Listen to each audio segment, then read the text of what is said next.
Welcome to Taste of Truth Tuesdays, where we'll be serving up bite-sized conversations on all things fitness, nutrition, mindset, and spirituality. So grab your headphones and get ready to taste the truth with us every Tuesday. Subscribe now on your favorite podcast platform because every bite counts.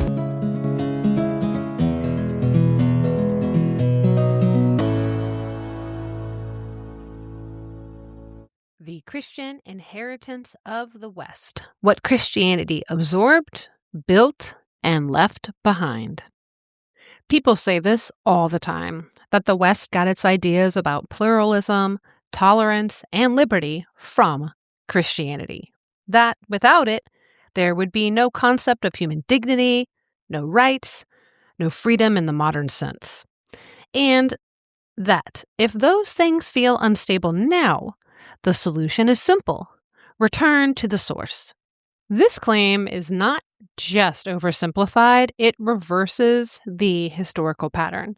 In part 1, I pushed back on the idea that Christianity founded the West in any clean or singular sense, or that returning to it offers an obvious path forward. In part 2, I stepped back and looked at something more fundamental, the fragility of freedom itself. Not as an abstract ideal, but as a social order that depends on limits, restraint, and a population capable of sustaining it. And more importantly, I looked at how quickly that order begins to break down when those conditions are no longer present. And across the responses to both pieces, there was a shared sense that something is not working, not just politically, not just culturally, but at a deeper level that is harder to name. One way to make sense of that is to stop looking for a single cause and start looking at how the whole inheritance fits together. Western civilization did not develop along one track. It emerged through multiple layers operating at the same time. At a minimum, those layers include institutions, culture, and psychology. Institutions include law, political authority, and the distribution of power. Culture includes religion, tradition, identity, and shared meaning. Psychology includes the moral instincts people use to interpret the world, instinct tied to fairness, loyalty, authority, purity, harm, belonging, and threat. For long stretches of time, those layers reinforced one another. Institutions reflected shared values. Cultural traditions gave meaning to authority. And moral instincts were channeled through forms of life that provided both order and legitimacy. But that fit was never permanent. When those layers begin to pull apart, the result is not merely disagreement, it is instability, and that is the backdrop of this piece. The goal here is not to argue that Christianity caused the West or that it deserves credit for everything people now associate with Western civilization. It is also not to reduce Christianity to a purely destructive force, because both approaches distort the picture in different ways. The same problem appears in the phrase, quote, Judeo-Christian values, unquote. This often creates an impression of a smooth and unified inheritance when the actual history is far more fractured. Judaism and Christianity are related, yes, but they are not interchangeable. Christianity did not simply preserve the Jewish covenantal thought. It reinterpreted it, universalized it, and claimed fulfillment over it. A tradition rooted in a particular people, law, land, and covenant was recast as a universal message for all mankind. This repositioning changed the role of religion entirely. It no longer sits alongside other domains, it began to judge them. It loosened religion from peoplehood and place. It made belief itself the primary marker of belonging. And once belief becomes the primary boundary, disagreement takes on a different moral weight. And today's article will address the harder question: what did Christianity reorganize? What did it scale? And what did it leave unstable? Because Christianity's real inheritance was not simply compassion, liberty, or dignity. It reshaped how belief, authority, identity, and moral obligation functioned at a civilizational level. It expanded moral language in ways that could operate across large populations, but it also introduced sharper boundaries between true and false belief, salvation and error, belonging and exclusion. That combination, expansion on one side and constraint on the other, is where the inheritance becomes complicated. Section 1. The Good. What Christianity absorbed and reorganized. Before getting into what Christianity actually contributed, it's worth being clear about what is usually attributed to it. A moral framework, stable family structures, the unification of fragmented tribal societies into something resembling a shared civilization, a sense of cohesion strong enough to hold large populations together. Those developments did happen. The question is where they came from, because none of those things begin with Christianity. They depend on something older: stability across generations, shared practices, inherited obligations, and a way of life that binds people before it explains itself. That's what tradition is. The word itself comes from the Latin traditio, a handing over, a passing down, something delivered across generations. But the definition only gets you so far. Tradition is not just a set of ideas preserved in text or doctrines. It is lived. It shows up in habits, rituals, inherited gestures, seasonal rhythms, family patterns, and the quiet repetition of things people don't always stop to explain, but continue to do so anyways. It exists in the structure of daily life. You see it most clearly in how societies deal with death. Long before Christianity became dominant in Europe, burial practices already reflected a deep sense of connection between the living and the dead. In the Stone Age, communities used mass graves in caves or pits. Later, megalithic cultures constructed communal tombs that anchored memory to specific places. Indo-European groups developed barrows and cremation practices that changed over time, while preserving the same underlying logic. The dead were not discarded. They were placed, remembered, and integrated into the ongoing life of the community. Tradition, in that sense, is not something invented at a particular moment. It is something carried forward, shaped and reshaped over time without losing its original intention. Christianity enters into that world rather than creating it from scratch. What changes is not the existence of tradition, but its scale and its organizing thought. Earlier religious life was largely tied to local identity, tribe, land, household, ancestry, city, and people. Christianity expands beyond that. It speaks in universal terms, and it builds a shared, symbolic order that can operate across regions and populations that do not share the same lineage, gods, rituals, or customs. That increases the reach of the moral imagination. Concern no longer stops at the boundary of immediate belonging. It extends outward, attaching value to the individuals beyond their role within a specific family, tribe, or city. Over time, that broader vision feeds into developments people now associate with the Western inheritance: ideas about dignity, education, care for the poor, moral responsibility, and obligation towards those outside of one's immediate circle. But this is typically where the story gets oversimplified. Those impulses did not originate with Christianity. Traditions within the Greco-Roman world had already developed forms of civic responsibility, philanthropy, patronage, public works, and mutual obligation.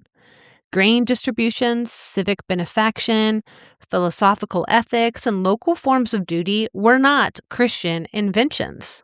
But even the Greco-Roman world was not self-contained. It already absorbed influences from older and neighboring civilizations, Egyptian, Mesopotamian, Phoenician, through trade, conquest, and cultural exchange.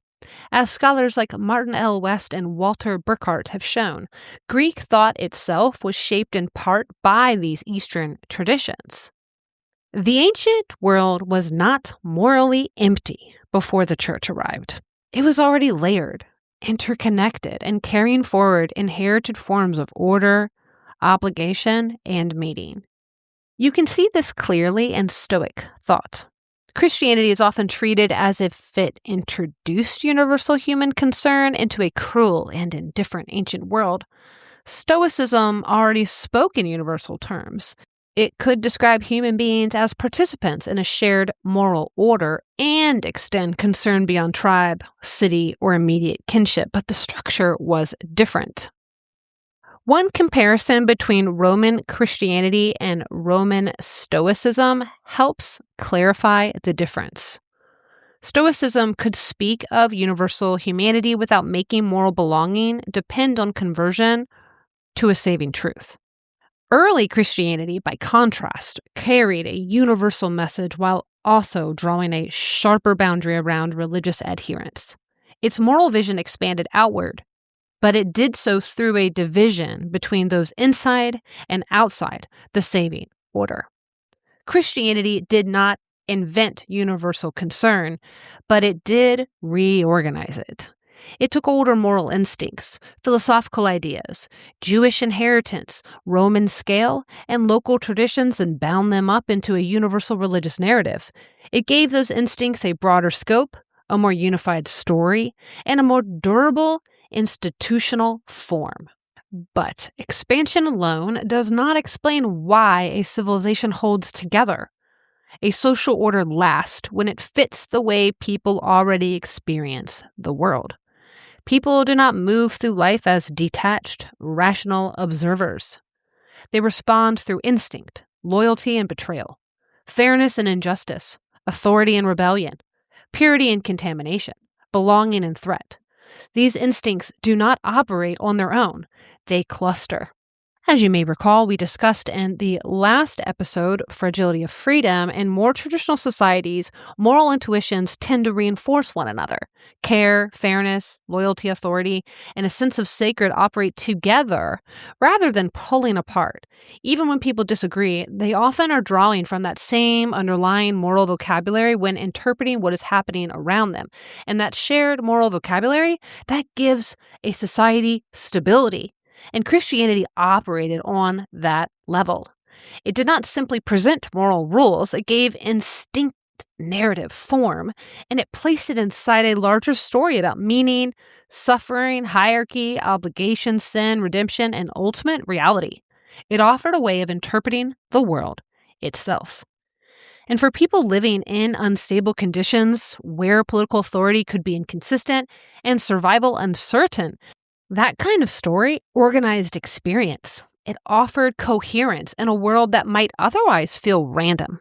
It placed individuals inside a larger order and gave meaning to suffering, duty, death, and loss. And once that fit took hold between cultural meaning, institutional power, and moral instinct, it became difficult to dislodge. At the same time, Christianity did not remain completely closed off to innovative thought. Even within a religious order that emphasized authority and inherited truth, there were moments where that inheritance was tested from within. Peter Abelard represents one of these moments. His importance lies not in the drama of his life, but more in the method he applied to truth itself. The intellectual world that he entered was structured around inherited authority. Figures like Augustine were treated as settled voices, and the role of the student was often to understand, organize, and transmit what had already been established. Reasoning had its place, but it operated within limits. It was expected to clarify, not destabilize. Of course, Abelard did not reject the tradition from the outside. He worked within it and exposed its internal tensions. In his work, he placed authoritative statements side by side in a way that made contradiction difficult to ignore. If these sources were meant to provide certainty, why did they diverge so sharply? If truth had already been handed down in a unified form, well, why did it fracture under comparison? He treated those questions as a starting point rather than a threat to avoid. Quote, "For it is from doubt that we arrive at questioning, and in questioning we arrive at truth." Unquote. That represents the change in intellectual posture. Instead of beginning with certainty and using reason to defend it, Abelard begins with tension and uses reason to work through it. Authority alone no longer settles the issue. Claims must be examined, language clarified, and assumptions tested. And once questioning becomes legitimate, authority can no longer simply rely on transmission alone. It now has to persuade. Abelard pushed beyond accepted limits. He applied reason to doctrine often treated as beyond rational explanation, like the Trinity, for example, and placed greater emphasis on intention and moral evaluation. In doing so, he opened space for a more nuanced understanding of ethics, one not entirely bound to inherited categories. The response to him was what you would expect from institutional power. He was condemned. His works were burned. He was brought before the councils that were less interested in exploring his arguments and more so in containing their implications. The reaction showed what was at stake. A religious order grounded in authority does not easily absorb a method that legitimizes doubt. And yet, the method persisted. Even when his specific conclusions were rejected, the habit of inquiry he modeled proved difficult to suppress. The practice of setting opposing views side by side and working through contradiction became central to scholasticism. The intellectual tradition that later shaped medieval universities carried forward elements of an approach once treated as dangerous. Abelard does not stand alone as the cause of a broader intellectual reopening. The recovery of classical text, the reintroduction of Aristotle, contact with Islamic and Jewish scholarship, and the growth of educational institutions all played a role. What his story represents is the shift in attitude, though. Inherited knowledge no longer functions as sealed inheritance. It became something that can be examined, refined, and within limits, challenged. Of course, those constraints never fully disappeared. Abelard was allowed to question, but not indefinitely. He was permitted to reason, but not without consequence. The same religious culture that made his work possible also defined where it had to stop. And that tension between authority and inquiry did not remain confined to intellectual life. It also carried forward into the institutions that developed over time. And the medieval university is one of the clearest places to see this pattern at work. Often treated as a distinctly Christian achievement, it grew out of a much broader mix of influences. In Spain, Baghdad, and Cairo, Islamic schools, libraries, and observatories held resources far beyond anything available in much of Europe at the time. Arab, Jewish, and Christian scholars shared intellectual interest through expanding trade networks and translation movements. After the Christian capture of Toledo in 1085, that city became one of the key places where those worlds met, allowing text to move across languages, traditions, and religious boundaries. The Western reopening of inquiry did not happen because Europe simply looked inward and rediscovered itself. It happened because knowledge traveled. Averroes's comments on Aristotle, translated into Latin, became essential sources for the 13th century Christian intellectuals, including Thomas Aquinas. And that alone should complicate any idea that Christian scholarship developed in isolation. The university absorbed, translated, debated, and reorganized knowledge that had already passed through Greek, Arabic, Jewish, and Latin traditions. Even the structure of medieval universities reflects that broader inheritance. They developed their own corporate identities, governed collectively by masters, with distinct curricula and examination systems. By the late 13th century, masters of arts could vastly outnumber masters of theology. Historian Charles Freeman notes one example where 120 teachers of the arts were listed against only 15 masters of theology. That imbalance tells you what mattered most. The curriculum leaned heavily on classical text, not purely Christian foundations. Christian Europe helped institutionalize learning, yes, but the material being organized was older, broader, and more cosmopolitan than the church-centered story suggests. The university becomes another example of Christianity's larger pattern. It absorbed existing goods, gave them institutional form, and placed them inside its own theological horizon. But the results did not move in one direction. The same religious vision that could support care and dignity could also justify hierarchy and control, because the tradition depended on scriptural interpretation, and interpretation depended on authority. Very different conclusions could emerge from the same source material. And that instability is not only a matter of later interpretation, it's already present in the text themselves. The Gospels do not present a single, unified account. They offer overlapping portraits that do not fully align. In Matthew and Mark, Jesus cries out, my God, why have you forsaken me?" While in John, he concludes, "It is finished."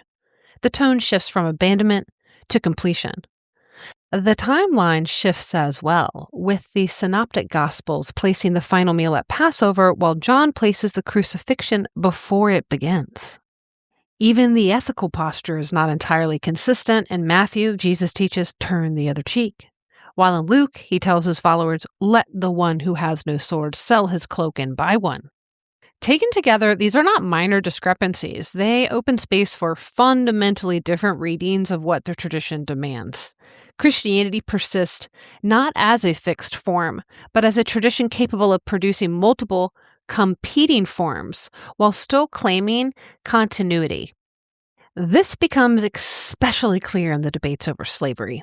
Christians were involved in abolition movements, and that history is part of the record for sure. The language of universal moral equality played a real role in mobilizing oppression to slavery and reshaping moral expectations, but that is not the whole story. The same texts were also used to defend slavery, reinforce it, and argue that existing social orders were divinely sanctioned. And that contradiction is not incidental. It reveals something important about the Christian inheritance itself. A religious order that combines universal moral language with authoritative texts creates the conditions for both expansion and constraint. It can push moral concern outward, but it can also bind that concern within approved categories, and that outcome depends on who interprets the text, which authorities prevail, and what social pressures shape the reading. Critics of abolitionist movements, including Thomas Carlyle, argued that what they saw as abstract humanitarian concern could override more immediate obligations or practical realities. A contemporary political cartoon, which is in the episode blog, and remember we're in section 1, the good, captured this dynamic under the phrase telescopic philanthropy, a tendency to focus moral concern at a distance while neglecting what is closer at hand. The point I'm trying to make here is not concern beyond one's own group is inherently false or wrong. The point is that moral expansion creates distance. The farther a concern stretches, the easier it becomes to neglect concrete obligations close at hand. Family, neighbors, local order, inherited duties, and the people one is actually responsible for. Abstract compassion can become morally flattering precisely because it asks less of the person expressing it. And whether one agrees with those criticisms or not, they're pointing to something very real. A moral order that expands obligation beyond local belongings gains reach, but it also risks losing proportion. It can elevate the stranger while forgetting the neighbor. It can speak beautifully about mankind while failing the people right in front of it. Christianity extended moral concern beyond tribe and built institutions that carried that vision forward.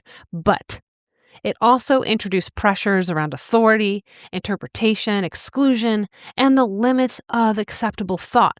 The good is real, but so is the tension inside of it. Christianity's inheritance was not simply compassion, dignity, or education. It was a moral architecture, universal in scope, institutional in form, and inward in psychology, and unstable once detached from the cultural world that once held it together. And that brings us to our next inquiry.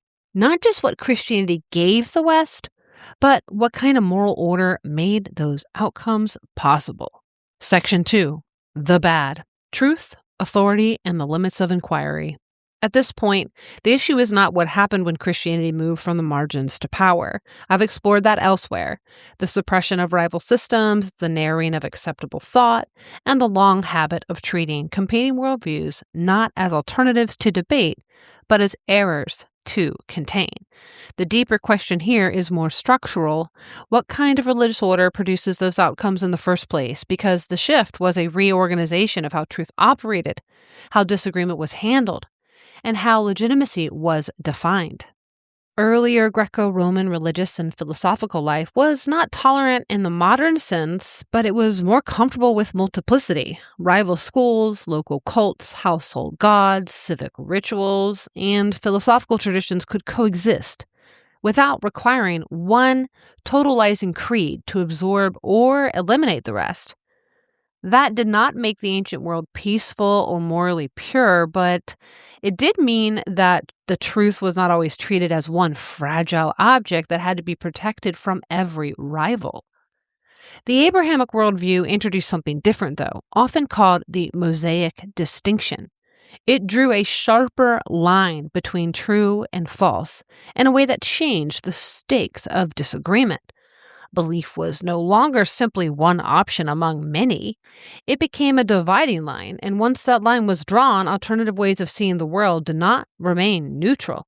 They became errors, and error began to carry drastic consequences beyond private belief. If truth is singular and binding, then the religious order has to decide what to do with everything outside of it. Some ideas are absorbed, some are tolerated for a time, others are pushed out entirely, but none of them sit comfortably alongside it anymore. They exist in a tension with the claim that one truth must govern above all others. And as we previously touched on, Christianity is often credited with preserving learning and building universities, and that claim it's not false. Medieval universities became important institutions for intellectual training, debate, law, theology, medicine, and philosophy. They helped organize knowledge and gave scholastic inquiry a durable form, but that achievement has to be kept in proportion. The medieval university was an achievement, but it was not a recovery of classical freedom. It was classical inheritance under theological supervision. Ancient philosophy could be studied, but it had to be reconciled with Christian doctrine. Aristotle could return, but not as Aristotle alone. He had to be interpreted through Christian categories, corrected where necessary, and placed beneath revealed truth. Reason was permitted, even sharpened, but it was not sovereign. The medieval university did not represent inquiry on open ground. It represented inquiry inside boundaries. Reason could clarify doctrine, defend doctrine, organize doctrine, and reconcile contradictions within inherited authorities. But when reason pressed too far against the architecture of beliefs, those limits became quite visible. And that does not make medieval learning worthless, but it makes it conditional. And that conditionality is the point. Christian Europe did not simply preserve the classical world. It received it, edited it, baptized it, and constrained it. What could be made useful to the Christian order survived more easily. What threatened that order did not. And this is the kind of intellectual narrowing later critics would recognize in Christianity's relationship to philosophy. Heidegger's critique of ontotheology is not aimed at Christianity alone, but it helps name the pattern. Open-ended questioning became absorbed into a primary explanatory order. Instead of wonder remaining primary, inquiry is routed through established claims about creation, causality, divine order, sin, and salvation. The question is no longer allowed to fully remain open. It has to be answered inside the architecture of doctrine. And once orthodoxy is established, it operates within boundaries that have already been set, and stepping outside those boundaries starts to carry not just intellectual consequences, but social ones. Access to authority, education, and influence becomes tied, at least in part, to alignment. And at that point, belief is no longer just something people hold, it becomes something that moves outward, seeking to correct and expand. Section 3, the ugly, universalism, power, and the moral afterlife. And by the time you reach the modern West, the question is no longer whether Christianity shaped it. I mean, that much is obvious. The deeper issue is what exactly it left behind, and what happens when the conditions that once sustained that inheritance begin to unravel. Christianity did not simply introduce a set of beliefs and then fade as those beliefs weakened. It reorganized moral life at a level that persists long after doctrine loses its authority. It changed how individuals understood themselves, how they relate to others, where moral responsibility resided, and how truth was expected to move throughout the world. The ugly side of the Christian inheritance is not merely universalism. It is universalism with a missionary engine. Christianity does not simply say this is true. It says truth must spread. Error must be corrected. The world must be brought into submission to the saving order. And that structure changes the meaning of difference. A rival worldview is not merely foreign, local, or ancestral. It becomes spiritually demonic. And once a difference becomes error, correction can be justified as mercy. The religious world Christianity emerges from was already in tension with the surrounding Greek and Roman order. Second Temple Judaism did not simply blend into Hellenistic life. Again and again, it resisted it politically, culturally, and religiously. D.H. Lawrence saw this tendency clearly. In Apocalypse, he describes a fear-driven impulse within Christianity, a refusal to leave other ways of understanding the world intact. Not just disagreement, but the drive to overcome, absorb, or eliminate what stands outside the truth. And that instinct is already embedded in the apocalyptic world that Christianity emerged from. Second Temple Judaism carries expectations of final judgment, cosmic conflict, and the ultimate victory of a single, rightful order, Moshiach. Christianity inherits that framework and gives it a wider reach. And that is where Christianity's relationship to Rome becomes essential. Christian universalism did not spread on its own. It moved through the late imperial Roman systems, roads, cities, law, administration, literacy, political centralization, and habits of governance already trained towards scale. The faith did not merely conquer Rome, it also inherited Rome's machinery. Rome gave Christianity infrastructure.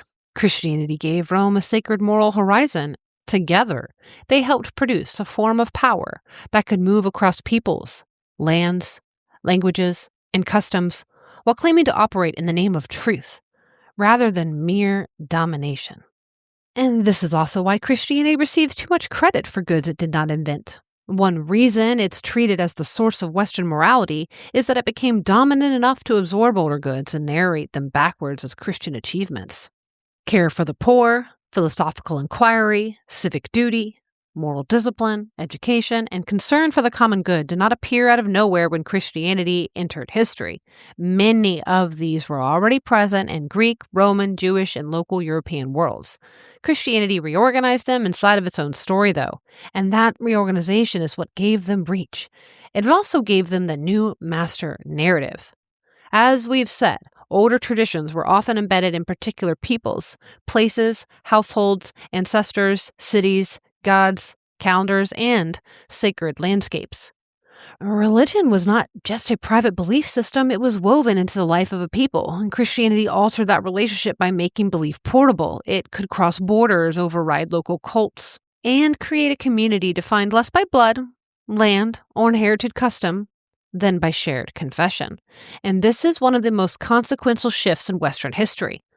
Christianity weakened the older link between people, place, ancestors, and gods. It did not erase those attachments overnight. And in practice, it often absorbed local festivals and sacred sites and folk customs, but the deeper logic definitely changed. The highest belonging was no longer rooted primarily in the local or ancestral. It was relocated into a universal religious identity. Conversion, then, was not merely persuasion, it was the remaking of belonging. A people could be separated from their gods, their rituals, their inherited calendar, their sacred places, their ancestral memory, then folded into a new universal story that claimed to redeem them, while also replacing the world that formed them.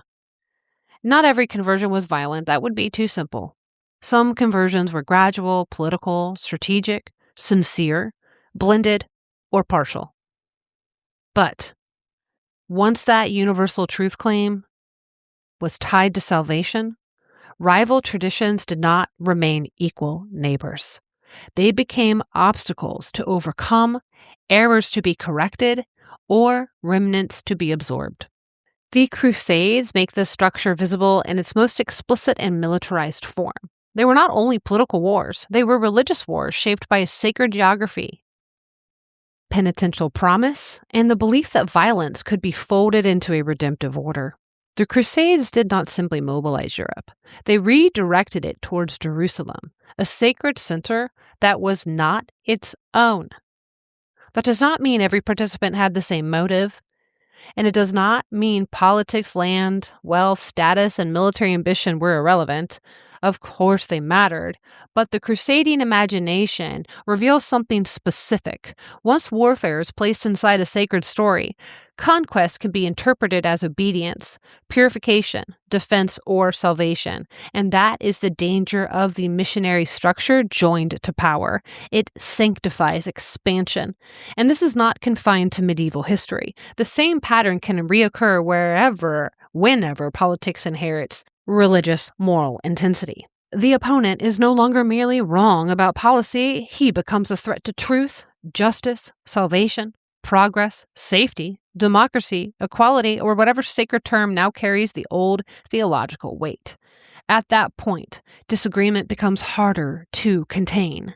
The modern West inherited this moral intensity even as explicit Christian authority has declined. Most people inherited a world in which Christianity has already begun to lose its grip. But nothing fully replaced it. The rituals became optional, the authority fractured, yet many of the underlying assumptions remained intact. What had once been explicitly theological was gradually translated into secular terms.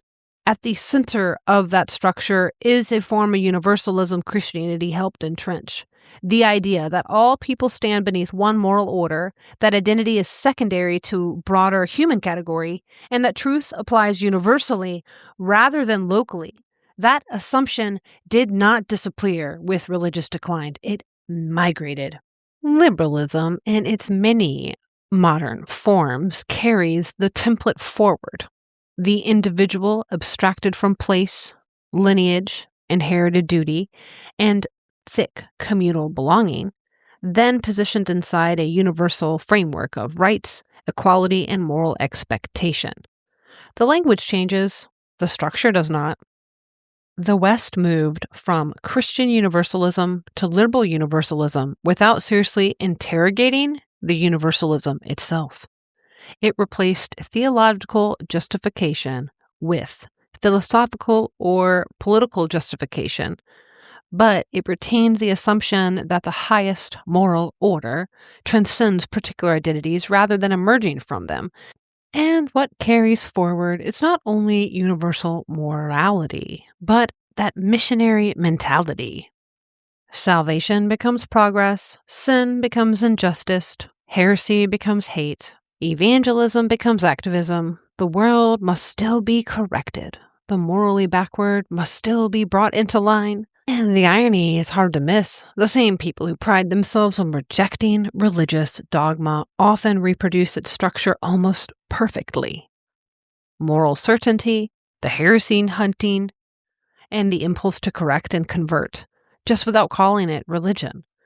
And you can see this most clearly in the modern left, especially in its activist and more radical edges. What presents itself as political theory often behaves more like secularized salvation mythology. The infrastructure itself is unchanged.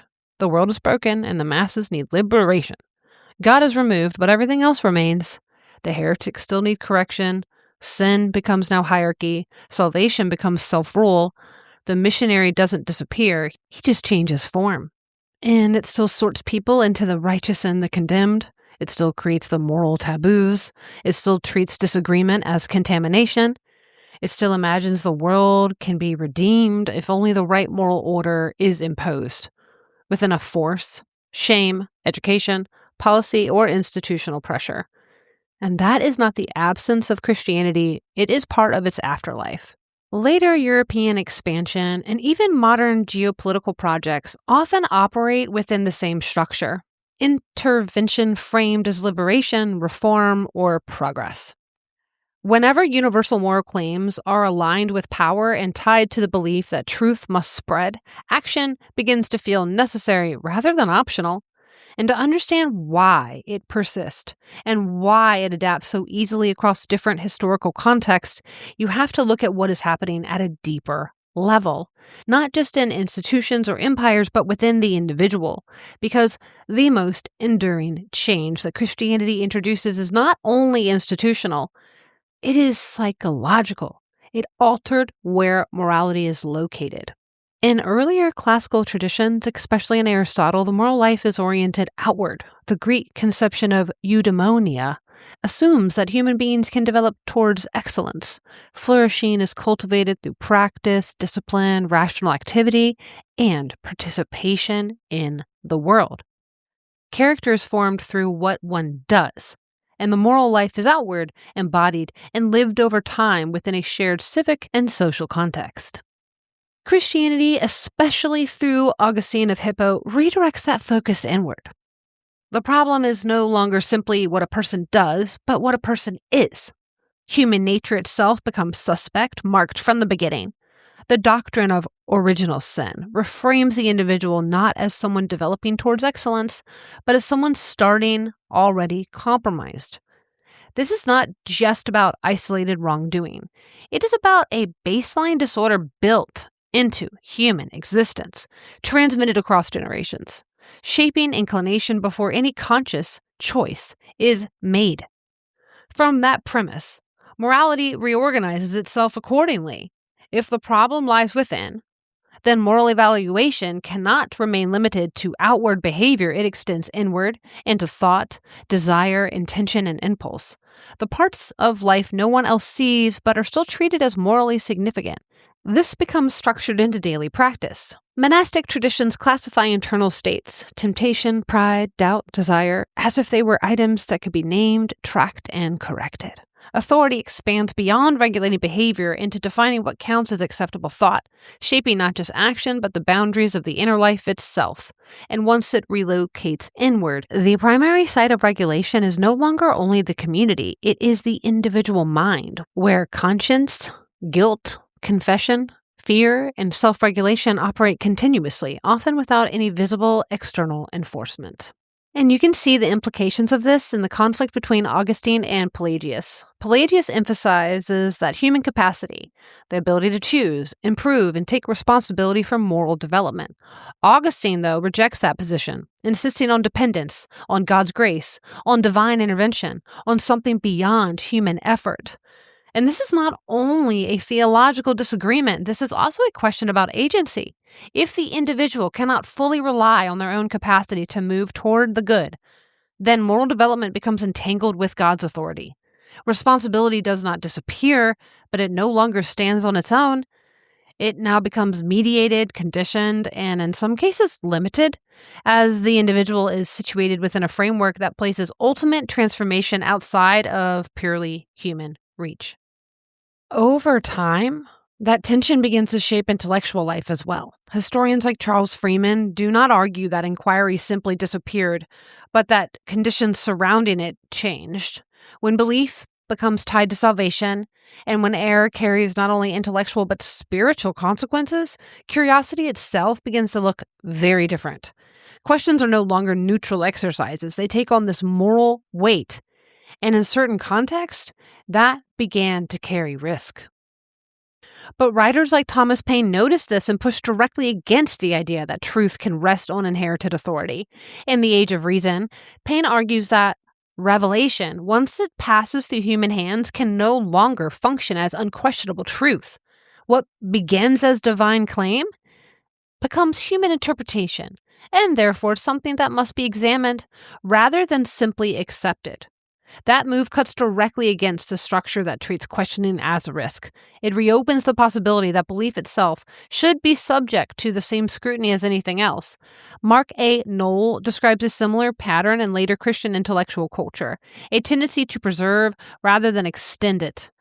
Questioning is not always welcomed as a curiosity. It can be interpreted as disloyalty, a sign that alignment is weakening rather than deepening. The safest position in that environment becomes one of conformity rather than exploration. The obedient mind is the secure mind. This is not new. It was already visible earlier in the tradition. The same system that could produce figures like Abelard, where questioning began to reopen, also produced the condition that Knoll is describing, where belief becomes something to preserve rather than extend. The instinct to monitor thought, to moralize disagreement, to treat deviation as more than error, those habits do not emerge in a vacuum. They develop within specific historical conditions, and they persist even as the surrounding language changes. And that's why that internal reorganization matters. It is not only about doctrine, it is also about how individuals learn to relate to themselves. And if Augustine relocates morality inward, Protestantism amplifies and personalizes that shift. The individual is placed in a more direct relationship with truth, now expected to read, interpret, examine, and align himself with the very same mediating structures that once guided that process. And authority does not vanish, it becomes more diffused and more demanding.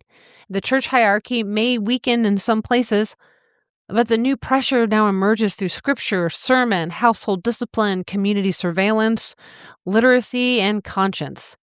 The individual is made more responsible before God, but also they're more exposed. The burden of interpretation moves further into the self, and over time, that inward structure detaches from the communal and cultural worlds that once gave it shape. What remains is a society of individuals expected to interpret, justify, and regulate themselves inside a moral order, but without a shared culture capable of holding that process all together. And that misalignment becomes visible in how people interpret conflict, identity, history, and political life. Now in a modern America, that can still be seen in the forms of biblical literalism, dispensationalism, and end times prophecy that shape how many Christians understand Israel, war, nationhood, and world events. These beliefs do not remain private. They influence political imagination, they affect how people interpret history, alliances, enemies, and what they believe is inevitable or divinely sanctioned. In this context, belief stops being just belief. It starts shaping how everything else is seen. And that is the same mechanism operating in another key. The pattern that once defined orthodoxy and constrained variation does not disappear. It adapts as the culture environment shifts. The language evolves, but the underlying habit remains. Truth is singular, error is dangerous, and those outside the moral order must be corrected, converted, contained, or cast out. And what this reveals is not a simple story of progress or decline. Christianity did not leave behind a stable moral foundation that the West either followed or abandoned. It left behind a set of interacting pressures, universalism and particular identity, internalized morality and external authority, individual responsibility and collective order, compassion and conquest, salvation and exclusion. And for a time, those pressures could be held in a relative balance. But this fit no longer holds. The institutions remain, but they no longer command the same trust. The moral instincts remain, but they're no longer guided by that shared tradition. The universal language remains, but it floats above increasingly fractured peoples, places, and loyalties. Conflict becomes more moralized. Disagreement becomes harder to contain. And that is why the modern West feels both thin and volatile. Thin because inherited forms of continuity have weakened. Volatile because the moral pressure embedded in this inheritance remains, now operating without the older structures that once gave it proportion. That is the condition the modern West has inherited. Conclusion: why the West still cannot escape the problem. The Christian inheritance of the West cannot be reduced to either gratitude or resentment. It gave moral concern, meaning to suffering, durable institutions, and the preservation and transmission of knowledge, even as that knowledge was filtered through doctrine. It created a shared moral vocabulary capable of binding large populations together. But it also changed the terms of belonging. It loosened religion from peoplehood, place, ancestry, and local custom. It made belief portable. It turned truth into something singular and binding, making disagreement morally charged. Once rival traditions become errors rather than neighbors, the pressure to absorb, correct, or suppress them followed naturally. The West did not abandon Christianity so much as it carried its habits forward. The missionary impulse remained, the abstract individual remained, the suspicion of rooted identity remained. Social justice became their new end times. And that is why a return to Christianity does not solve the problem. It would not restore a stable foundation, but reassert one layer of the inheritance while leaving its tensions unresolved. Secular liberalism doesn't solve it either. It often preserves universalism while stripping away the cultural limits that once gave it proportion, asking people to live as abstract individuals inside a moral framework detached from place, memory, and inherited obligation. What remains is not a coherent worldview, but a contradictory one. From the beginning, the inheritance carried competing impulses.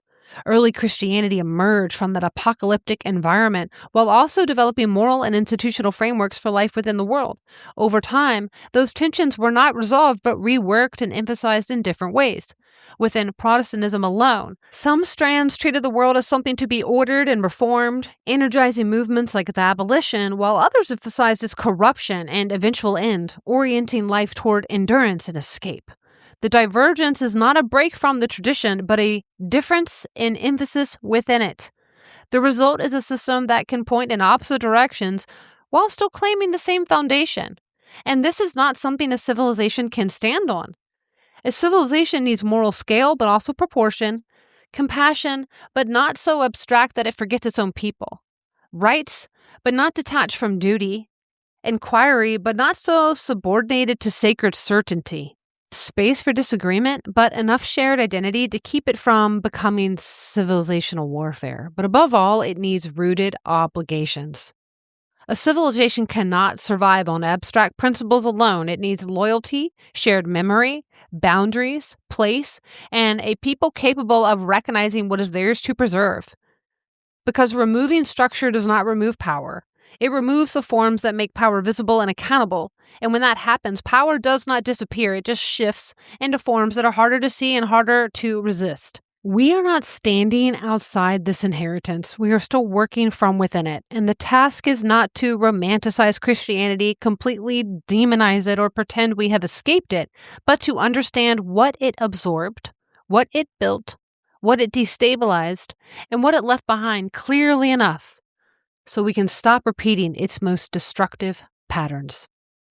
And that's all I have for you today, folks. Thank you so much for making it all the way to the end. And if you have yet to like, subscribe, share this article with someone, if you're on Substack, share it if you're on Spotify, Apple, YouTube, wherever you are, make sure you give this podcast some love. That helps gets it into the algorithm, into other people's feeds. So until then, stay curious, embrace skepticism, and keep tuning in. Have a great one.